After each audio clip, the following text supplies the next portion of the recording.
everyone, welcome to our first episode of Monreal Perspective from our Philippine office, where we talk about the real happenings in today's talent market. Not just headline, not just trend, but real conversation between clients and candidates and the recruiter who sit right in the middle of it all. This is Miko. Tara, let's talk.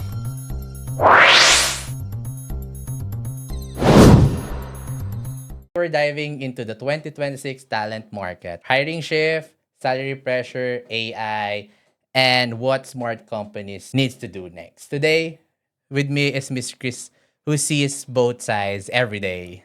Hi, Miko, and good afternoon, everyone who's watching the podcast. Yes, Miko, I see both sides every day, no? Mhm. Client on the other, candidates on the other side. Minsan, referee na nga. So, what the clients want right now and what the candidates expect, medyo hindi na rin sila aligned. Pero stable ba talaga yung market today? I would say on paper, yes, Miko.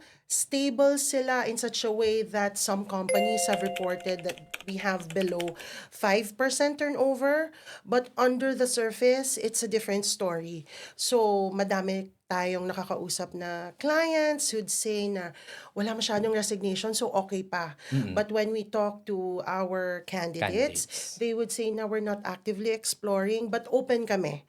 So when they say open, parang signal na yon na That's they're true. exploring. So our report states that 54% of our professionals are considering a job change, while 90% or above 90% even are open to new opportunities. Pero I think that's parang based on what I see talaga. Medyo quiet pa rin na parang kalmado, pero may movement na talaga. Yes, physically they're working, but Ah. mentally they have moved out already. So yun yung tawag natin na great detachment. Mm. So people are still working, but they're less invested emotionally. Emotion. So they are watching the market, but they are staying because they want to feel safe, because the market is really uncertain. Yep. So low turnovers would look healthy, but sometimes it hides the disengagement. So we have in 2026, we don't call it anymore quiet quitting. Got it. So we call it job shielding na, because again, candidates are staying on the job because very uncertain yung market. But when they are offered, Mhm. yung reaction kasi talaga ng mga clients natin would be, mag-counter offer tayo, salary bumps, one-off perks. But even 66% of our professionals would not even accept a counter offer. And still move So pa the rin. quick fix to this is not panic retention. It's usually understanding why people are leaving. Is it because of poor management, Mhm. misalignment, or wala lang talaga sila growth in the company? I see. Pero in this one ba, Miss Chris, on the client side, why do you feel na parang yung hiring nowadays are really hard? It's harder now, even sa atin Ah. recruiters. Kasi sabi nga ng mga clients, ang dami naman candidates dyan, bakit wala kayong napipili? So yes, quantity is there, but the quality is really a challenge. Yes. Our clients kasi have now changed, no? They are very, I would say, demanding. They want the perfect candidates. They want sure na ba yan? Tatagal ba yan sa amin long term? They want also may impact May kaagad. impact. Parang everything they want. Parang ano nga, sabi ng mga tech team natin, Unicorn. unicorn. So Unicorn. yon, meron ba talagang perfect candidate? So si candidates naman, they're very choosy now. They want to know what's the offer, ano ba yung magiging industry. So ang hirap din actually to gauge how they want to be sold as a Mhm. candidate. Sold, no? Binibenta natin sila as a candidate to our clients. Pero the clients now kasi would want, hindi na talaga, ayaw na nila to hire fast, Yes. but they want to hire right. Mm. So, yun na din yung challenge natin. I see. Kasi nga parang, totoo naman yun, Miss Chris, that you mentioned, meron ba talagang perfect candidates or may mga Mm. unicorn?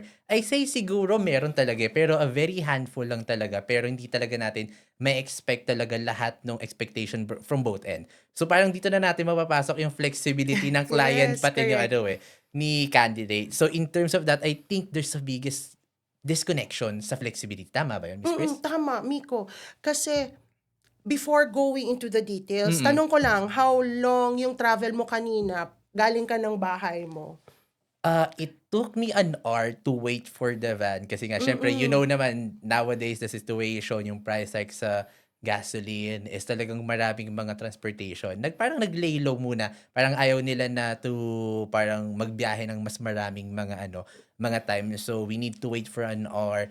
And then syempre, living in outside Metro Manila, pero that's the usual naman kasi even though you're from outside Metro Manila, you still work in the Metro Manila kasi nandito yung opportunities. So going here took me at least 1.5 to 2 hours. That's the maximum na yon, or probably pag talagang traffic, probably takes me 3 hours. So parang back and forth on a usual basis is 6 hours. Total of 6 hours. So, di ba, Yes.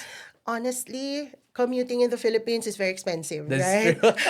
Our time, grabe, 6 hours of your time, traveling back and forth, energy, transportation, magla-line up ka for several hours.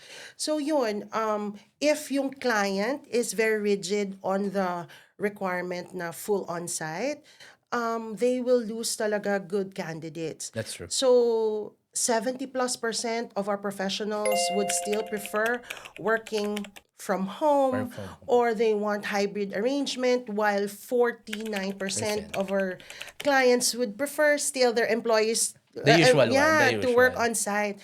Pero mahirap ang dami nating comments na preferably work from home. 'Di ba nawala yung client, yung candidate mo na very good candidate, technically fit na sana. Offer was really good. Nung January ba yun, no? Yes, that's true, Miss Chris. Pero kaya lang the client required him to report 5 days a week. So sabi niya hindi talaga sustainable. That's true. So sabi nga niya, 'di ba?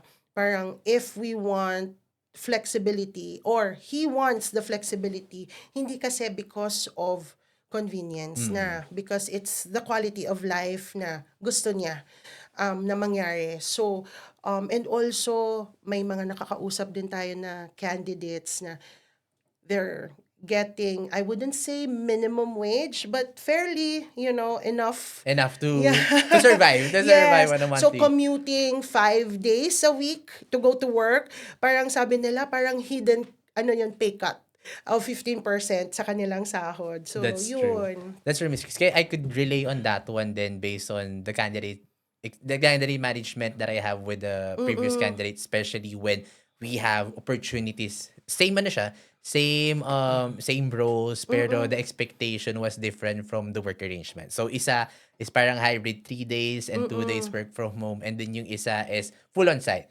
So parang ang nangyari nila, nag-shift agad sila when they heard the hybrid setup. Sige, dito na lang ako kasi I think it will cost save talaga lahat yung nila budget nila on a usual basis. Kasi syempre, pag pumunta sila sa office, may meal pa sila. May coffee pa. May coffee pa. O sabihin natin, may milk tip, ayan, and the afternoon. Pero syempre, yung transportation talaga when we go on a usual basis, hindi naman kasi tayo one ride lang eh. Yes, So, here sa Philippines, it's normally to have at least 2 to 3 rides before going home. So, talagang nag-go sila sa work from home setup. So, I think on this one, yung salary rin talaga yung parang nagiging big deal sa kanila. So, parang the usual nagkakaroon to when we talk about salary na may friction ito eh.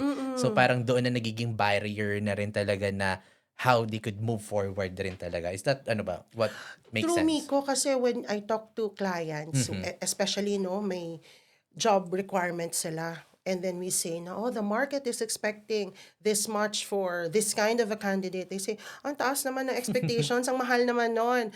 But of course, candidates would say, I know my value. That's right, Miss Diba? Chris. Because they are more informed, they have, opportunities globally, they can work remotely, so meaning the benchmarks have changed.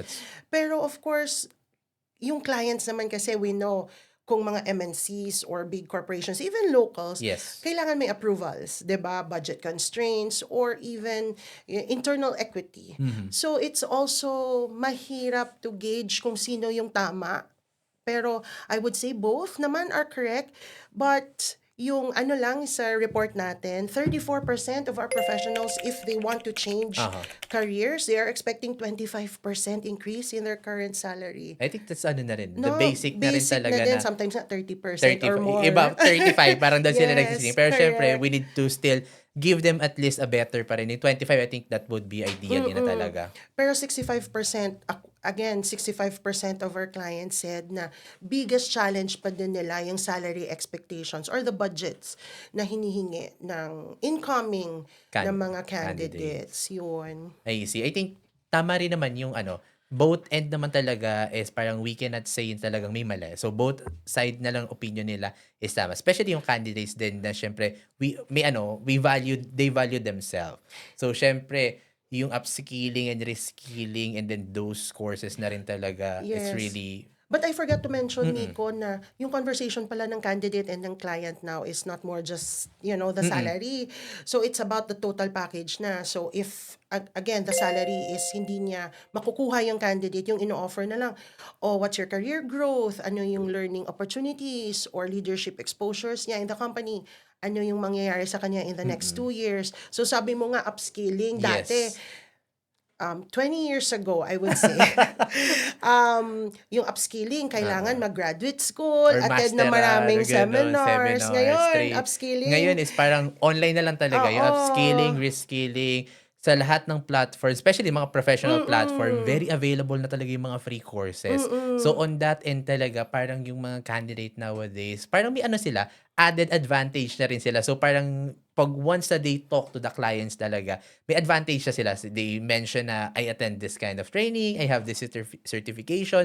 Kahit sabihin natin iba yung course nila, pero nowadays kasi parang available na siya sa sa market na free lang talaga, accessible Oo, siya. correct. So parang with the help of those technologies nowadays, especially yung AI din talaga, it helped them to upskill themselves talaga. So talagang namin, it's really the usual na mag-demand talaga sila sa mga clients natin on the interview kasi syempre we want to give them the best pa rin naman, the opportunity they have. Correct, Miko. When you said na they're using AI na now, no, yung mga candidates natin, yes, our report says na 74% of our candidates are already using AI, but what's concerning is that 5% pa lang ng companies are Companies fully utilizing it. yung So, syempre, sa candidate side naman, sabi nila, hala, yung company ko hindi pa gumagamit ng AI, baka na kami naiwanan or behind na, paano na lang tayo, are we really left behind? So it's a red flag already. So maghanap na ba ako ng bagong trabaho or hindi na kasi parang hindi na to nag-improve.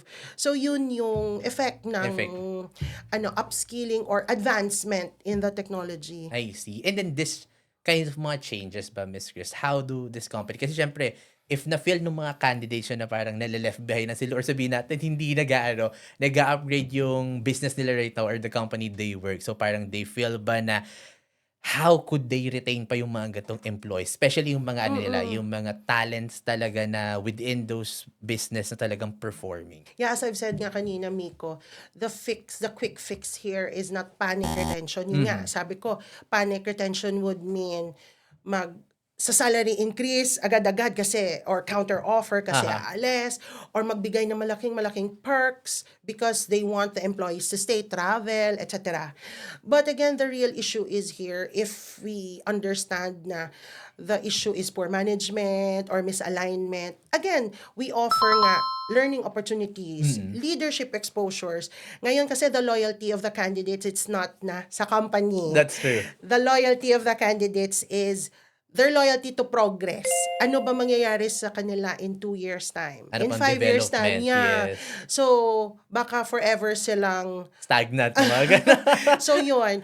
So, kailangan flexible and open yung companies to really improve also on the quality of work and employment na ma-offer nila sa candidates natin. Got it. Pero before we before we move forward, let's talk about muna, Miss Chris, yung natin, yung role natin. Kasi syempre, di ba, sometimes, I think this is the biggest misunderstanding right now, us as a recruiter and us you working with us, syempre, you bring us clients. So parang kami is just, for the recruiter, we just interview, talk to the candidates, ask their expected, where do they live, ano yung expectation nila, and then if the job description is matching on their expectation, we just send. Pero on the bigger side talaga, it's more than that. Yes, that's correct, Nico.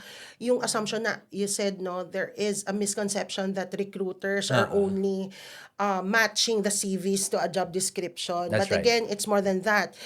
When we talk to the clients, they want to hire fast. urgent parati yung role, pero may budget, within the budget. So, ideally yesterday, yung kailangan nila, yung candidate. And si candidate naman, they want na, anong motivation namin to move? May doubts kami, baka hindi ako magsistay there or hindi ako culture fit. Sometimes they don't even tell us kung anong yung gusto nila. 'Di ba, non-negotiables nila. But then again, our role as recruiters, no, just to make parang understand natin yung both sides para at Yes. least with different perceptions or opinions or with the differences, ma-align natin sila. So meaning to say, parang strategist din tayo, Miko. More than na translator kung foreigner yung Minsan nga client parang natin. counseling pa tayo. Coach, Yeah. ganon.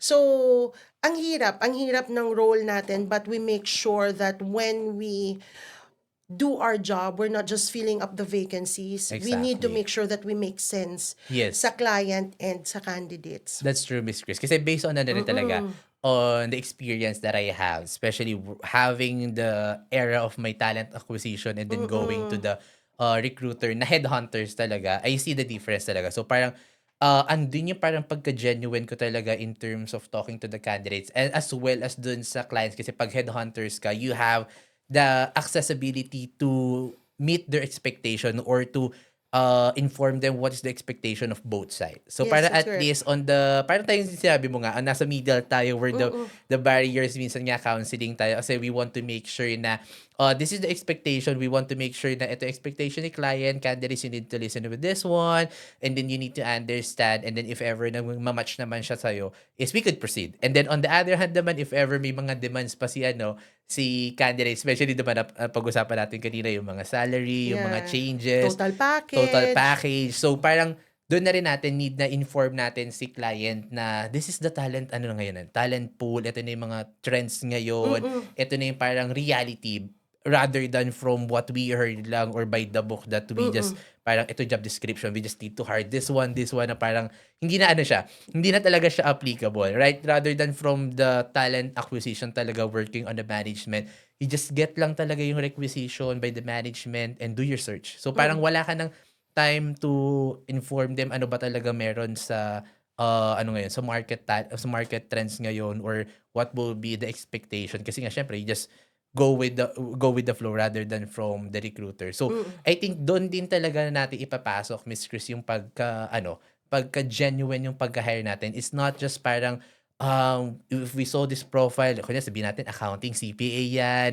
tapos may experience siya sa mga tax. Okay na yan kasi parang na-meet na niya Parang lahat okay eh. naman eh. Oo, okay naman, pwede na yun. Pero it's not just pwede na yun na pamimigay natin. It's great. The greater placement kasi is parang we feel yung genuine na ma-fulfill natin yung expectation ng both ends. Parang it makes sense na parang natugma natin yung expectation for the role and then yung candidate din na expectation na talagang happy siya sa move. Kasi syempre, most of our days, yung mga You're candidates gonna are change working. the life Oo. of that candidate, no? Yeah, we don't want to Change or make ruin, di ba? we don't want to make sure na parang maging tayo, Yeah, burden na parang yeah. you tell me this is the expectation pero in reality naman pala True. hindi. So, yun yung pinaka biggest na understanding from headhunters talaga. We want to make sure it makes sense talaga Yes, lahat that's ng true. placement with the client. Yes, Ayan. correct, Biko. I agree.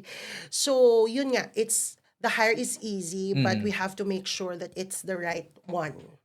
Kasi, again, we are changing the lives of our candidates. Got it. And what will be your final advice to the candidates and as well as sa mga clients natin dyan, mga viewers natin? Syempre, potentially may mga clients tayo na would be listening here and then yung mga potential candidates namin, we're very open. So what will be your advice to them, Miss Chris? Yes, Miko, I like to still, advise both sides. Kasi kanina pa tayo nagsasabi both sides. Now, client first. We want the client to be flexible. Yes. We want them to have a clear understanding or a clear message of what they want. And then they have to be fast as well. So the market kasi have changed now. As as reported in our talent market report, a lot has changed already. So old hiring trends or old hiring habits need to be changed. So for the candidates naman, they have to know their value. Got it. But they have to think long term. Hindi pwede na they're offered 2 times their salary, jump kaagad sila. Because at the end of the day, it's not just a salary. That's correct. Again, it's a total package. We want them to stay in that company and be happy. So again, we are here to help both candidates and clients. So if you're hiring or if you're open to opportunities, my email And is my email too. is in the description box. So don't forget to also DM me on LinkedIn if in case you need a quick conversation. And of course, don't forget to download Yung our talent, ano natin? market talent, report. Market report. So, it's on the description. So, there's the link. And ang pinaka-good thing dyan, free lang yan. So, Yes, hindi it's free. kayo need mag-purchase or anything. You just need to click it. Free download siya. And you can see all yung lahat ng we discussed here is nandun siya. So, it's not generated by AI yan, guys. Ha? So, talagang... Yes, we have over like almost 2,000 2,000 yeah, 2,000 respondents, yun. Miko, from both clients and candidates. So, ano yon? Reliable. And true answer. Reliable report. So, thank you, Miko. Alright. And then, syempre, across all industry, one thing is clear. So, skill beats talents. And then, syempre, impact beats tenure. And adaptability Yes. beats comfort. So, like we have mentioned, guys, don't forget to like and subscribe. And syempre, follow our yung mga social media platform namin through LinkedIn and as well as Instagram. Meron na rin tayo. Yes, Pero yes. syempre, LinkedIn is the most professional way to stay updated. And like what we have mentioned, download our market report. So, it's very free lang siya. And yeah, we'll see you on the next episode. Yes. Bye, everyone! Bye-bye.